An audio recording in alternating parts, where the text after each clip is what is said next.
Hello, dear students. Assalamu alaikum. Welcome to back all of you on my YouTube channel nursing with Sahib Khan. तो dear friends, जैसे कि आज हम discuss करेंगे unit 2 mechanism of infection and inflammation. ठीक है, तो ये जो है ना सेकंड यूनिट है किसका, पैथोफिजियोलॉजी का। तो इसका सेकंड यूनिट डिस्कस करेंगे, उसका second part second video lecture है। टॉपिक कौन सा है? इन्फ्लामेशन। ठीक है, तो हम इसको जो है डिटेल में डिस्कस करेंगे। इसके ऑब्जेक्टिव देखते हैं कि क्या है, इन्फ्लामेशन क्या होती है, कैसे होते हैं, इसकी टाइप्स कितने होते हैं। ठीक है, तो सबसे पहले ऑब्जेक्टिव है at the end learner will be able to learn. ठीक है, तो पहला ऑब्जेक्टिव हमारा क्या है? तो इन्फ्लेमेशन। इन्फ्लेमेशन होती क्या है? ठीक है, उसको डिस्कस करेंगे deeply. And then type of inflammation, inflammation के कितने टाइप होते हैं। And then aetiology of inflammation, inflammation के काज क्या होते हैं, इन्फ्लेमेशन किसकी वजह से होती है। ठीक है, and then symptom of inflammation means के जो 5 कार्डियल साइन है ना, वो हम डिस्कस करेंगे कि इन्फ्लेमेशन के बाद 5 कार्डियल साइंस कौन सी होती हैं। ठीक है, तो ये सारे objective in this video one by one discuss करेंगे। तो सबसे पहले क्या है? तो इन्फ्लेमेशन। ठीक है, तो इन्फ्लेमेशन है क्या? Inflammation is the body's natural response to injury, infection और इरिटेशन। ठीक है, इरिटेशन। ठीक है, तो इन्फ्लेमेशन क्या है? एक नेचुरल बॉडीज प्रोसेस है। ठीक है, मींस के ये नेचुरल बॉडी रेस्पॉन्स होता है टू द इंजरी। कभी भी किसी भी बंदे को, पेशेंट को जो है ना इंजरी हो जाती है, तो उसका ने बॉडी नेचुरल रिस्पांस होता है। ठीक है, तो उसको क्या कहते हैं? इन्फ्लेमेशन। इंजरी की वजह से इन्फेक्शन या इरिटेशन। ठीक है, तो ये मेन 3 कॉज हैं, फैक्टर्स हैं जो कि रेस्पॉन्स शो करवाते हैं बॉडी का, जो है इन्फ्लेमेशन। ठीक है, इट इज प्रोटेक्टिव मैकेनिज्म। अब ऐसा भी कह सकते हैं कि inflammation is the protective mechanism of the body. ठीक है, मींस के ये डिफेंस मैकेनिज्म है किसका? बॉडी का। ठीक है, that aims to eliminate the cause of cell injury. इसका पर्पज क्या होता है, इसका मकसद क्या होता है? कि एलिमिनेट करे जो कॉज है किसके, सेल इंजरी के, उसको जो है एलिमिनेट करे, मींस के रिमूव करे। क्लियर आउट डैमेज सेल्स, जो डैमेज सेल्स होते हैं तो उसको क्लियर आउट करे। And initiate tissue repair. ठीक है, तो वो जो टिश्यू डैमेज हो गए हैं, टिश्यू की इंजरी हो गई है, टिश्यू डिस्टर्ब हो गए हैं, तो उसको रिकवर करे। ये क्या है? ये इन्फ्लेमेशन है। इसको जो है इसे ऐसे ही हम समझ सकते हैं कि इन्फ्लेमेशन एक नेचुरल रेस्पॉन्स होता है टू द इंजरी, इन्फेक्शन और इरिटेशन। ये जो 3 मेन चीजें हैं मैं बता रहा हूं आपको, इंजरी, इन्फेक्शन या इरिटेशन, इसकी वजह से बॉडी का नेचुरल रेस्पॉन्स होता है, उसको क्या कहते हैं? इन्फ्लेमेशन कहते हैं। ठीक है, इसको हम प्रोटेक्टिव मैकेनिज्म भी कहते हैं। इसके जो पर्पज हैं वो क्या है? ताकि जो एलिमिनेट करे, रिमूव कर सके कॉज ऑफ सेल इंजरी। जो सेल जिस वजह से सेल की इंजरी हुई है, तो वो जो रीजन है उसको एलिमिनेट कर सकें, उसको रिमूव कर सकें। एंड डैमेज सेल्स जो भी हैं उसको क्लियर आउट करें एंड टिश्यू को रिपेयर करें, मींस के हीलिंग प्रोसेस है। ठीक है, उसके बाद क्या है? इन्फ्लेमेशन की कुछ पिक्चर्स हैं, जैसे कि यहाँ पे शो हो रही हैं, कि हम आगे जाके 5 कार्डियल साइंस को डिस्कस करेंगे। तो ये जो है ना रेडनेस हो रही है। ठीक है, उसके बाद जो है ना हीटिंग हो रही है, मींस के वो एरिया हीट अप हो रही है। उसके बाद जो है ना वो स्वेलिंग, ट्यूमर्स वगैरह भी इसमें नजर आ रहे हैं। मेन इसका जो काज है वो क्या है? रेडनेस शो हो रही है at the area of the inflammation. जहाँ पे इन्फ्लेमेशन होती है तो वो जो एरिया होती है बॉडी की, वो रेडनेस शो करवाती है। ठीक है, उसके बाद टाइप ऑफ इन्फ्लेमेशन। इन्फ्लेमेशन के जो मेन 2 टाइप्स हैं। ठीक है, एक है एक्यूट इन्फ्लेमेशन, दूसरा है क्रोनिक इन्फ्लेमेशन। तो सबसे पहले हम एक्यूट इन्फ्लेमेशन को डिस्कस करते हैं कि एक्यूट इन्फ्लेमेशन क्या होती है। Acute inflammation rapid onset typically of short duration. ठीक है, एक्यूट इन्फ्लेमेशन क्या है? ये रिपीट ऑनसेट होती है, टाइपिकली शॉर्ट ड्यूरेशन, मींस के कम टाइम में, मींस के वीक से लेकर आवर से लेकर वीक तक इसका टाइम ड्यूरेशन होता है। ठीक है, within week to hour to weeks. ठीक है, ये क्या है? ये एक्यूट इन्फ्लेमेशन का टाइम पीरियड है। सिम्पटम्स इसके एक्यूट इन्फ्लेमेशन के कौन से हैं? Include redness, heat, swelling, pain and loss of function. ठीक है, तो ये सिम्पटम है किसके? एक्यूट इन्फ्लेमेशन के। आपको याद रखने हैं, इसमें मेन पॉइंट्स क्या है? कि एक्यूट इन्फ्लेमेशन का टाइम पीरियड शॉर्ट ड्यूरेशन होता है, रिपीट ऑनसेट होती है। और इसके जो सिम्पटम्स हैं वो है रेडनेस, जहां पे इन्फ्लेमेशन होगी एक्यूट, वहां पे रेडनेस बॉडी में शो होगी, उस एरिया में रेडनेस शो होगी। ठीक है, एंड वो जगह जो है हीट फीलिंग होगा, हीट अप हो जाएगी। Swelling, pain and loss of function, means कि वो अपना प्रॉपर फंक्शन नहीं कर पाएगी। जैसे कि इसके एग्जांपल है अपेंडिसाइटिस, निमोनिया, डर्माटाइटिस या इंसेक्ट बाइट। ठीक है, जैसे कि आपने देखा होगा को जो इंसेक्ट होते हैं वो बाइट कर देते हैं, तो हमारी बॉडी में, स्किन में जो वो एरियाज होती है वो रेडनेस जो होती है, मींस के एलर्जिक रिएक्शंस शो होते हैं। ठीक है, तो ये किसके एग्जांपल्स हैं? ये एक्यूट इन्फ्लेमेशन के सारे एग्जांपल्स होते हैं। ठीक है, तो वो एरिया बॉडी की रेडनेस हो जाती है because of the bite, insect bite. ठीक है, तो वो एक्यूट इन्फ्लेमेशन के एग्जांपल्स होते हैं, ठीक है। उसके बाद सेकंड टाइप है इन्फ्लेमेशन का क्रोनिक इन्फ्लेमेशन, ग्रेजुअल ऑनसेट, ठीक है। Gradual onset paresis over a longer period, means कि उसमें शॉर्ट ड्यूरेशन था, इसमें लॉन्ग पीरियड है, ठीक है। मींस कि ये वीक से लेकर मंथ, ईयर तक भी हो सकती है, ठीक है। may result from the unresolved acute inflammation or the autoimmune disorder. अब इसको जो है ना, वो जो एक्यूट इन्फ्लेमेशन थी उसको हम ट्रीट नहीं करेंगे तो वो ऑटो इम्यून डिसऑर्डर्स बन जाएगा, ठीक है। मींस कि वो जो जो एक्यूट होगी वो कुछ टाइम के बाद क्रोनिक में कन्वर्ट हो जाएगी, ठीक है। इसके एग्जांपल्स रेमिटॉइड आर्थराइटिस, ट्यूबरकुलोसिस, एस्थमा या वो cardiovascular disorders, kidney patients, liver failures, ये सारे जो सारे हैं ये क्रोनिक इन्फ्लेमेशन के जो है एग्जांपल्स हैं, ठीक है। क्यों मैंने पहले ही आपको बताया है कि क्रोनिक इन्फ्लेमेशन का जो टाइम पीरियड होता है वो लॉन्ग होता है और एक्यूट का जो होता है वो शॉर्ट होता है, ठीक है। अब डिस्कस करेंगे इटियोलॉजी ऑफ द इन्फ्लेमेशन। तो इन्फ्लेमेशन की इटियोलॉजी क्या है, किस वजह से होती है, इसके कॉज क्या है, ठीक है। तो मैंने पहले भी पहली स्लाइड में आपको ये तीन चीजें बताई हैं, इन्फेक्शन, इंजरी और इरिटेशन, ठीक है। तो इसमें क्या है, infection, injury, immune reaction and toxins, ठीक है।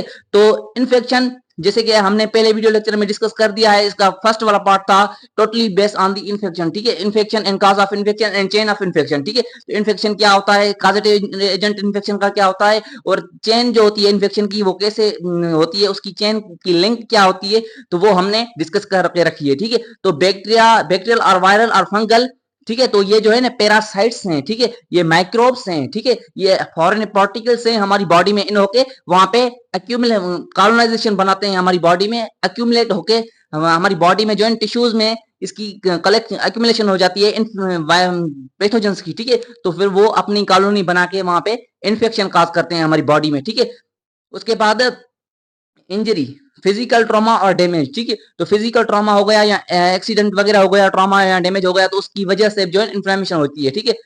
Immune reaction, auto immune disorders, ठीक है। तो ऑटो इम्यून डिसऑर्डर्स क्या होते हैं कि हमारे बॉडी का जो इम्यून सिस्टम है तो वो उसका रेस्पॉन्स बढ़ जाता है, ठीक है। मींस के वो हाइपर सेंसिटिविटी की तरह चला जाता है, ठीक है। मींस के एक्सक्रिएट मींस के more response to the immune system, ठीक है। वो इस सिचुएशन में क्या करता है, इम्यून सिस्टम अपने बॉडी के सेल्स को आइडेंटिफाई नहीं करता कि ये बॉडी के सेल्स हैं या फॉरेन है, सिर्फ क्या करता है कि अपनी बॉडी के सेल्स को ही किल कर देता है, डैमेज कर देता है, मार देता है। तो फिर उस डिसऑर्डर को क्या कहते हैं, ऑटो इम्यून डिसऑर्डर, ठीक है। And toxins exposure to the harmful substance, ठीक है। तो वो जो हार्मफुल सब्सटेंस होते हैं उसकी एक्सपोजर की वजह से भी जो है इन्फ्लेमेशन होती है। तो ये four main etiological causes of the inflammation है, infection, injury, immune reaction and toxins, ठीक है। तो ये याद आपको रखने हैं कि भाई पूछ सकता है आपसे एग्जाम में एमसीक्यूज में, तो which one of the following is the main cause of inflammation, ठीक है। तो ये चार मेन कॉज है इन्फ्लेमेशन के, ठीक है। उसके बाद सेप्टम ऑफ इन्फ्लेमेशन, तो इसको क्या कहते हैं, फाइव कार्डियल साइंस भी इसका जो है ना सब टॉपिक है। तो इसको मैंने यहाँ पे इसकी हेडिंग जो दी है वो है क्या, सेप्टम ऑफ इन्फ्लेमेशन। तो 5 सेप्टम्स होते हैं, रेडनेस जिसको रबर कहते हैं, रेडनेस कॉमन लैंग्वेज है, रबर जो है पैथोफिजियोलॉजी का टर्म है जिसकी मीनिंग है increase blood flow to the area, जिस जगह पे इन्फ्लेमेशन होगी वो एरिया जो है रेडनेस होगी वहां पे इंक्रीज ब्लड फ्लो हो जाएगा, ठीक है। तो उसको क्या बोलेंगे, redness. And swelling, tumour, tumour क्या है, पैथोलॉजिकल टर्म में, और जो स्वेलिंग है वो कॉमन लैंग्वेज है। Accumulation of fluid and immune cells, अब अगर हमारी बॉडी के कहीं भी टिश्यू में, कहीं भी इंटेस्टाइनल फ्लूइड स्पेस में जो है ना सेल्स, जो इम्यून सेल्स हैं और फ्लूइड जो है एक्यूमुलेट हो गया, तो उसको क्या करेंगे, स्वेलिंग। स्वेलिंग मींस के बॉडी स्वेल हो जाएगी, ठीक है। And then heat, calor, increase blood flow, generate warmth. जब हमारी बॉडी का ब्लड फ्लो बढ़ जाता है तो जाहिर सी बात है हमारी जो ब्लड होती है तो वो वार्म होती है, तो हमारी बॉडी का जो टेम्परेचर है वो बढ़ जाएगा, ठीक है। उसके बाद pain, dolor, stimulation of the nerve ending and pressure from the swelling, ठीक है। तो अगर वो जो नर्व एंडिंग है तो वहां का स्टिमुलेशन होगा, तो नर्व एंडिंग का तो प्रेशर बढ़ेगा, तो स्वेलिंग होगी तो उसको पेन फील होगा, ठीक है। तो उसको कहेंगे dolor. Loss of function, impaired function due to tissue damage और स्वेलिंग, ठीक है। तो अगर टिश्यू डैमेज हो गया है, कोई स्पेसिफिक बॉडी के ऑर्गन का टिश्यू डैमेज हो गया है या टिश्यू इंजरी हो गई है, तो वहां पे जो है ना अपना प्रॉपर फंक्शन नहीं हो पाएगा, तो उसको क्या कहेंगे, लॉस ऑफ फंक्शन, ठीक है। तो ये 5 कार्डियल साइंस थे किसकी, इन्फ्लेमेशन के, जो हमने डिस्कस किए। उसके बाद मैकेनिज्म ऑफ इन्फ्लेमेशन, तो मैकेनिज्म ऑफ इन्फ्लेमेशन मींस कि इन्फ्लेमेशन होता कैसे है, ठीक है। तो recognization, immune cells identify harmful stimuli. सबसे पहले इसको समझने की ये पॉइंट है कि अगर मीन्स कि हमारी बॉडी में जो होते हैं ना फॉरेन पार्टिकल्स की एंट्री होती है, जो हमारे इम्यून सेल्स होते हैं, तो MS1 and MS2, major histocompatibility 2 and major histocompatibility 1, ठीक है। तो मेजर हिस्टोकम्पेबिलिटी 1 जो होता है वो क्या करता है, आइडेंटिफाई करता है हमारी बॉडी में कि जो फॉरेन पार्टिकल्स आ रहे हैं वो हमारी बॉडी के हैं या हमारी बॉडी के नहीं है। अगर आ रहे हैं तो वो हार्मफुल हैं या बेनिफिशियल हैं बॉडी के। अगर बेनिफिशियल हैं तो मोस्ट वेलकम, अगर हार्मफुल हैं तो उसके अगेंस्ट एंटीबॉडी अपनी सीक्रेट करेगा, ठीक है।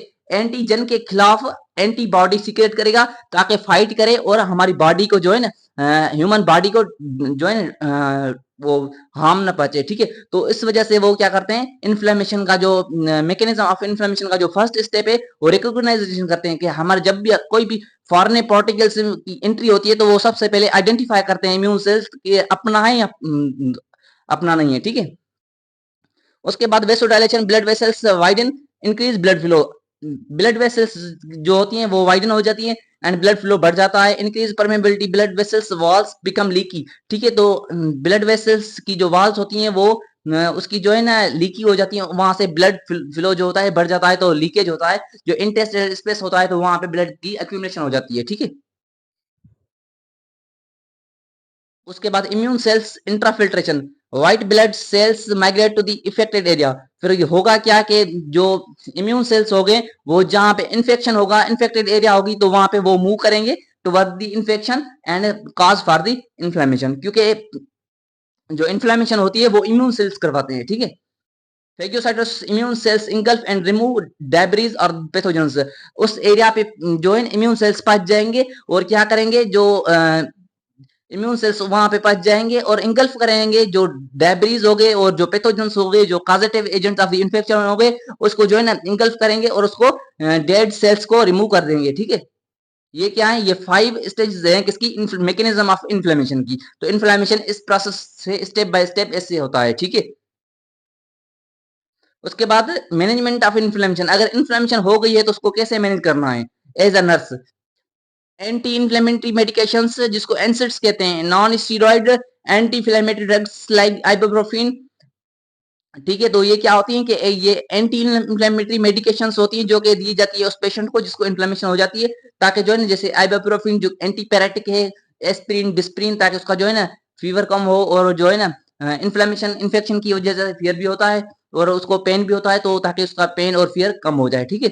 Corticosteroids prescribed for more severe inflammation, अगर एक्यूट से क्रोनिक इन्फ्लेमेशन हो गई है तो उसको जो है डॉक्टर प्रिस्क्राइब करते हैं कॉर्टिकोस्टेरॉइड्स, कॉर्टिकोस्टेरॉइड्स मेडिकेशन, ताकि जो है ना उसका जो सीवियर इन्फ्लेमेशन है तो वो डिक्रीज हो जाए।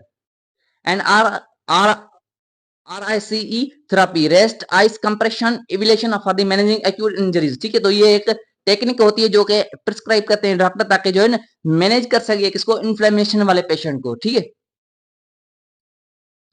उसके बाद इम्यून मॉड्यूलेटर्स, इम्यून मॉड्यूलेटर्स के 2 टाइप होते हैं, एक होता है इम्यूनो सप्रेसिव, दूसरा होता है इम्यूनो स्टिमुलर, ठीक है। इम्यूनो सप्रेसर जो होते हैं वो इम्यून सिस्टम को जो है डिक्रीज कर देते हैं, और इम्यूनो स्टिमुलाई जो होते हैं वो इम्यून सिस्टम को बढ़ा देते हैं, ठीक है। Medications that regulate immune response, वो क्या करती हैं, ये वो मेडिकेशंस, वो ड्रग्स होती हैं जो कि इम्यून सिस्टम को जो है ना उसके रिस्पांस को रेगुलेट करते हैं, या तो डिक्रीज करती हैं या तो इंक्रीज कर देती हैं, ठीक है।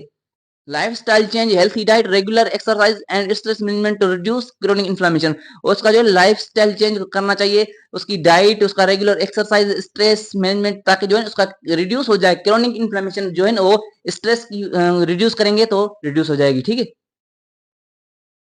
उसके बाद purpose of inflammation, the main purpose of inflammation are the eliminate the cause of injury. अब इन्फ्लेमेशन की पर्पस क्या है, हमने पहले पढ़ रखा है कि inflammation is a natural process of the body response to the injury और इन्फेक्शन, ठीक है। तो अगर इंजरी हो गई है, इन्फेक्शन हुआ है, इरिटेशन हुई है, तो हमारी बॉडी नेचुरल प्रोसेस है किसका, क्या, इन्फ्लेमेशन, वो हो जाएगा एज द प्रोटेक्टिव प्रोसेस, ठीक है। तो अगर इन्फ्लेमेशन हो रही है तो उसका कोई रीजन तो होगा, क्योंकि नेचुरल प्रोसेस है, नेचुरल थिंग का कोई ना कोई बेनिफिट होता है, ठीक है। उसका फर्स्ट बेनिफिट क्या है? Eliminate the cause of injury, जो इंजरी हुई है उसको रिमूव करे, खत्म करे। Remove harmful pathogens, toxins and irritants, जिस वजह से जो कॉजेटिव एजेंट हैं, जो पैथोजेंस हैं, जो टॉक्सिन्स हैं, जो इरिटेंट्स हैं, उसको रिमूव करें। ये फर्स्ट पर्पज है किसका? इन्फ्लेमेशन का। देन सेकंड क्या है? रिमूव डैमेज सेल्स, उसके बाद जो डैमेज सेल्स हैं, जो इन्फेक्शन की वजह से सेल्स बॉडी के डैमेज हो गई हैं, डिस्टर्ब हो गई हैं, तो उनको रिमूव करें। क्लियर वे डेड और इंजर्ड टिश्यू, ठीक है, तो वो जो इंजर्ड टिश्यू हैं वगैरह जो भी उसमें टिश्यूज पार्टिसिपेट हैं तो उनको रिमूव कर दे। एंड फाइट इन्फेक्शन, और उसके बाद इन्फेक्शन के से फाइट करे। Bring immune cells to the affected area, immune system क्या करेगा? अपने cells, WBC white blood cells जैसे कि मैक्रोफेजेस, न्यूट्रोफिल्स, मोनोसाइट्स वहां पे इफेक्ट करेगा, प्रोवाइड करेगा उस एरिया को, ताकि जो है इन्फेक्शन से फाइट हो सके और कॉजेटिव एजेंट को रिमूव किया जाए। ठीक है, ये क्या है? ये इन्फ्लेमेशन के पर्पज है। उसके बाद प्रिवेंट फर्दर डैमेज, मींस के एक्यूट हो गई है तो उसको क्रोनिक की तरफ नहीं जाने दें, उसको वहां से ही वहां पे ही रोक रखें। ठीक है, limit the spread of the harmful agents, उस जो हार्मफुल एजेंट्स है उसको रोका जाए ताकि मजीद जो है इन्फ्लेमेशन ना हो। स्टार्ट टिश्यू रिपेयर, मींस के healing process, promote healing and restoration of the damage tissue. अगर इन्फेक्शन की वजह से, इंजरी की वजह से, इरिटेशन की वजह से जो बॉडी के सेल्स, जो बॉडी के सेल्स जो है ना डैमेज हो गए हैं, उसका जो है ना उसको क्या करेंगे? हीलिंग, उसको जो है ना हीलिंग प्रोसेस करेंगे, रिस्टोरेशन करेंगे, मींस कि वो दोबारा अपनी सेम पोजीशन पे आ जाएं और अपना परफॉर्म वर्क जो है ना प्रॉपर परफॉर्म करें। रिस्टोर नॉर्मल फंक्शन एंड वो अपना जो है नॉर्मल फंक्शन स्टार्ट करें। Help the affected tissue return to the its, means के वो जो है ना जो डैमेज सेल्स होते हैं तो उनको हेल्प करते हैं ताकि जो है अपना वो पहले वाला काम कर सके दोबारा। ठीक है, तो फाइनली हम डिस्कस करेंगे इजी वे टू रिमेंबर। ठीक है, तो इन्फ्लेमेशन के क्या पर्पज होते हैं? सबसे पहले जो इन्फ्लेमेशन क्या करता है? रिमूव करता है पैथोजेंस को। उसके बाद जो बॉडी के डेड सेल्स होते हैं तो उनको रिमूव करता है, क्लीन करता है, एंड देन उसको प्रोटेक्ट करता है। और जो सेल्स डैमेज हो गए हैं उसको रिपेयर करता है, एंड जो सेल्स डैमेज हो गए उसको वो क्या करेगा? उसको रिस्टोर करेगा। जो सेल्स अब हीलिंग प्रोसेस से रिमूव हो गए हैं, मींस के हीलिंग प्रोसेस उसका हो गया है, रिस्टोरेशन हो गई है, तो उसका लास्ट में क्या करेगा? उसको जो है ना रिस्टोर करेगा ताकि जो है ना वो अगेन अपना फंक्शन परफॉर्म कर सकेंगे। ठीक है, तो ये क्या था? ये जो है ना आज का, आज हम इस वीडियो लेक्चर में क्या किया? Second part of the in unit 2 का डिस्कस किया। इन्फ्लेमेशन, उसके कॉज, उसकी जो है ना मैकेनिज्म, तो सारे objective in this video lecture हमने डिस्कस किए। इंशाल्लाह तमाम जल्द हम सेकंड वीडियो लेक्चर में जो है ना यूनिट 3 स्टार्ट करेंगे, यूनिट 3 स्टार्ट करेंगे, जो कि सेल एडाप्टेशन। ठीक है, तो तब तक अपना और अपनी फैमिली का बहुत ज्यादा ख्याल रखिएगा और मुझे अपनी दुआओं में खास याद रखिएगा। तो मिलते हैं नेक्स्ट वीडियो लेक्चर में तमाम जल्द।